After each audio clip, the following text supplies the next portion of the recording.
on 1st of August 1938 when we came, we didn't go to Meherabad because Meherabad was under construction. You remember, you must have noticed the tower there that says August 1938 at Meherabad. It did get completed in August, but it was not on the 1st of August. We were called on 1st of August 1938. Yeah, so we spent a month here, you see. There's a bungalow in between Meherabad and Meherabad. There is that bungalow called the irrigation bungalow. Now it's called the rest house. A huge property, you see. So behind that, Baba and we all lived. Sarosh and Adi and Adi's brother and father and all that. It's a government bungalow meant for first-class gazetted officers, you see, to stay in. Office bungalow, yes, it is. Still now there is an office. Yeah. So we were staying there, you see. We never went to our, mother never went to her ancestral home, you see, parents' place. We went to Baba and we were made to stay there. So then when the place was ready to receive the people there, Baba then took us there to Meherabad with him. And the women, that is my two sisters and mother, stayed with the women up the hill, and my father and myself and Merwan, my youngest my brother, we stayed down the hill, you know, in that room where it is now, that cabin which has the cross and the crescent and all that. Yeah. That was given to us first. Yeah. So we stayed in that room. 3 of us stayed in that room. And that room was used as a meeting place when in the morning we had to roll up everything, you see, and clear, make it tidy, and Baba would come and sit there. So that's how we stayed there. Then my father was told to go back to Nagpur.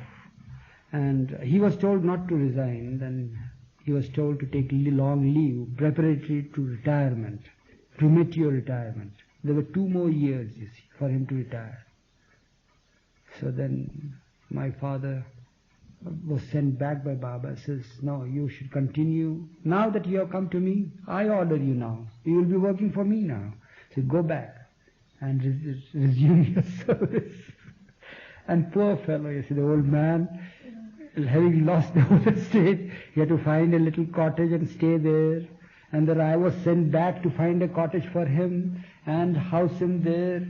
And then to make him stay there, he stayed there all alone for a long period. He joined service. He resumed his services there. And, he did his job there. And then when he retired, he came to Baba. And we were in Bangalore when he retired. He came to Baba and then he served and he was there. And then how is it that my mother is now in Pune? You might ask that, isn't it? So it's not only Pune. You see, you have no idea. It's so simple when people say that, well, the God-man has told a certain family, leave all and follow me. It's so simple. It is simple, there's no doubt, provided you don't put the question why and what. And therefore, this life has become so simple because we never put that question why and wherefore. So when we came to him, then it so happened that he took us on, my father was sent back to Nagpur for 2 years. Baba started this blue bus trip, you see, in 1938-39, and we went on a tour.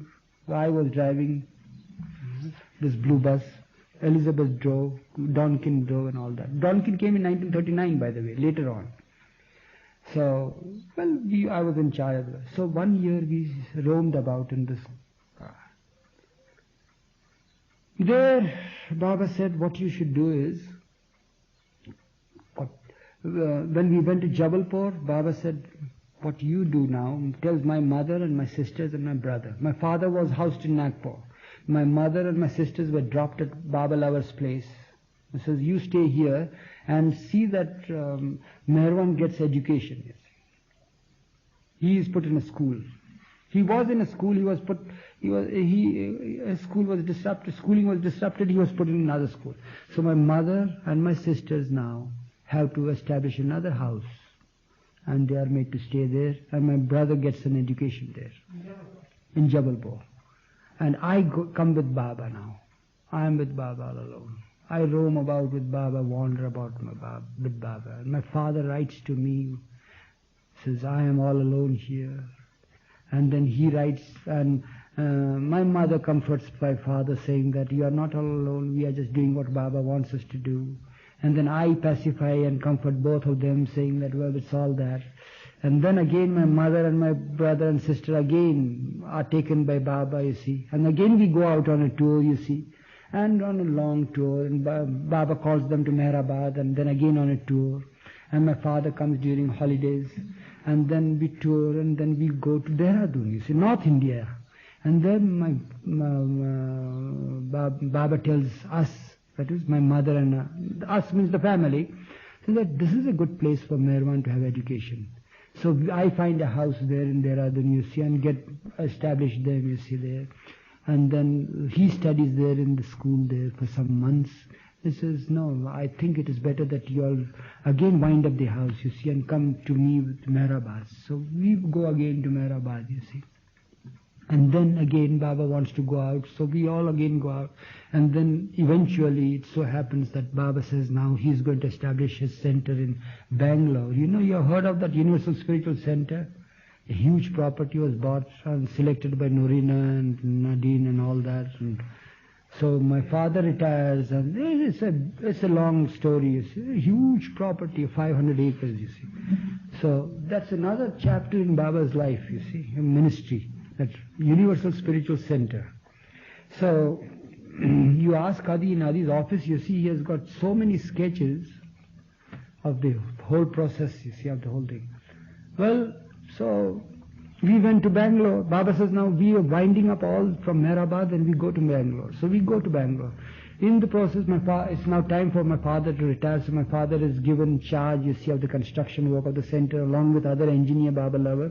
Narna was Nariman's uncle. Arna's father was an engineer, civil engineer, by the way. There was another civil engineer, a Baba disciple, by name Kale Mama. And my father was an mechanical and electrical engineer. So all this put together, you see, they were given the different charges and all that.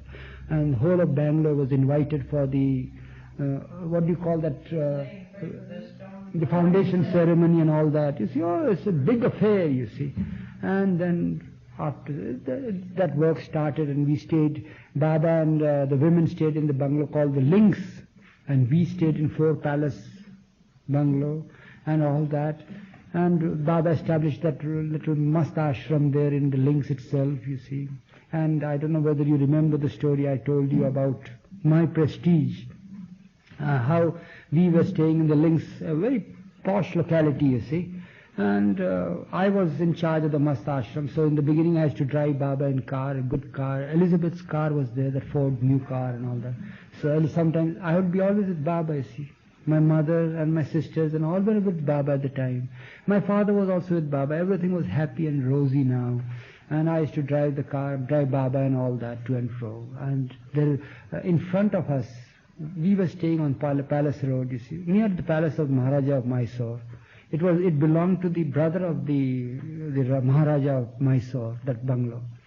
So as soon as we get out of opposite us was a huge place, bungalow of a chromium mine magnate.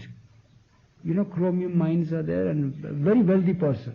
So he had 2 guards on one gate, 2 guards on either post, you see, guarding the whole property with gun and all. So they would at once get up and salute me, you see, as soon as I get out in car or drive Baba in or alone or anything like that.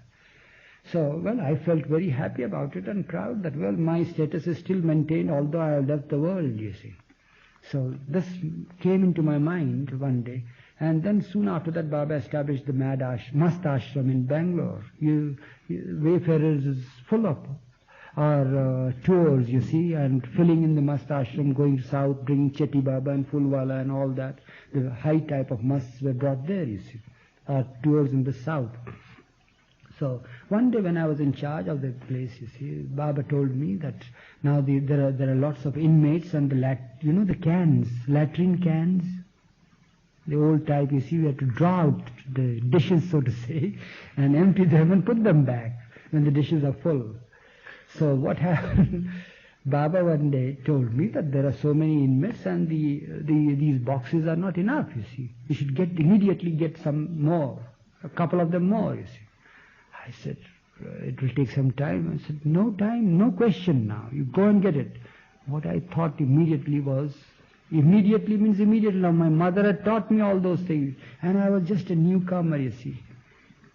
And I said, well, we must obey the master. So I jumped the wall of that building, you see, and then I crossed the road and ran into Fort Palace Road. It took only 2 minutes for me to do that, instead of my going all the way in a car and all that. Why should I take the car? And I went to our quarters, servants' quarters there. They had surplus tins, you see. They were all dripping with shit, you see. I drew them both together and brought them. As soon as when I went inside the compound, the man got up and saluted me, you see. Although I was on foot, the guards. When I came out of the compound with the 2 dripping tins of shit, you see, like that. So they wanted to get up, but when they saw it, they just sat down and looked at each other. I could notice that, you see. I said, that's the thing, you see. What makes you get up? Not the man, nothing of the sort, you see. When you see this, the man is no more there, you see.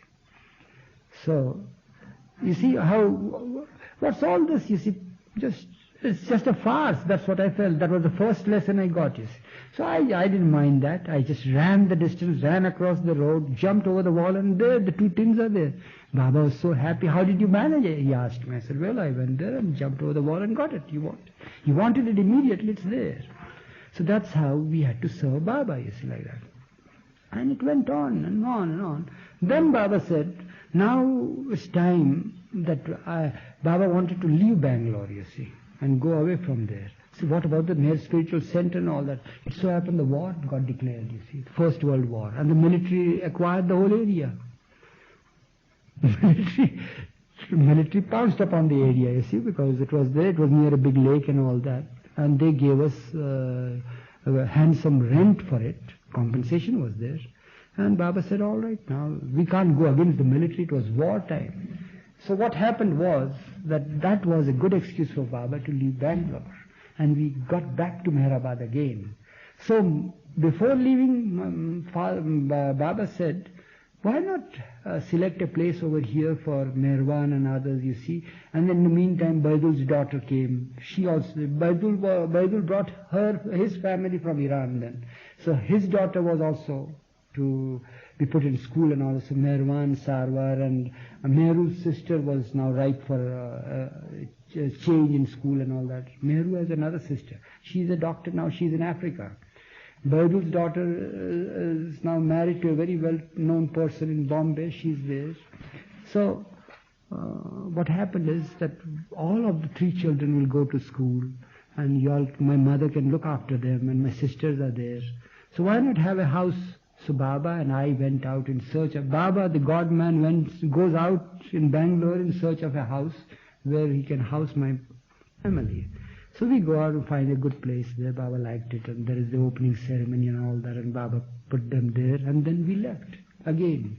You see, leaving all and following him means so many things. Now you asked me this question, then the whole life comes in. So then we go. I go to Baba, to Meherabad. Then Baba tells me to bring all the musts from there. So we reserve compartments and bring the musts there to Meherabad. The whole complement is going there now to Meherabad. On the hill where Kekobad lives now, you have seen the Kekobad quarters. Formerly it was a maternity hospital there, you see, and there are little structures, temples, they are all demolished. So this place now, where Kekobad lives as it is, was converted into the must quarters for the high must, like Chetty Baba, Fulwala, Chacha, not Chacha, this from Calcutta, Karim Baba and all that. And from Hussain, there was that dancing must, you see, all the time he would dance. So I forget the names also. So I became the man in charge of this place now. And I continued, my mother and my sisters are there. And my father is in Bangalore trying to wind up the whole thing, you see. Now he has to sell the property to the people, you see. They make into plots and sell the whole property. And many things happened like that. And then we continued. Then it so happened that the war broke out and war flared up. And Adi's office was also in Bangalore. Adi didn't want to come back. Adi said, now what's the sense of coming back? Meher Baba journal is being run, it's being published from there, we have given the addresses and it's going on. You know that Meher Baba journal was, it was, yeah. So Adi said, no, he had his office at, which place is that? It's called some place. So he had his office. So, well, Adi, Baba said, all right, you stay here and Gai Mai means my mother's children will be here also. So they continued to stay there. But war broke out, and it so happened that Japan started bombarding the coasts, the southern coasts, you see, of India. So Adi said that now they were coming closer and closer to India. So he sent a wire. We were, my mother and my brother and sisters, they were happy because they didn't care where they stayed, provided they were under Baba's orders, that's all. So in reply, Baba sent a cable saying that come immediately, return to Meherabad. So again, I was sent back for dismantling the whole show, you see. It's just like changing the scenes, you see, in the drama. So I went there and wound up the whole show, you see, and arranged to bring them back. That's how we brought.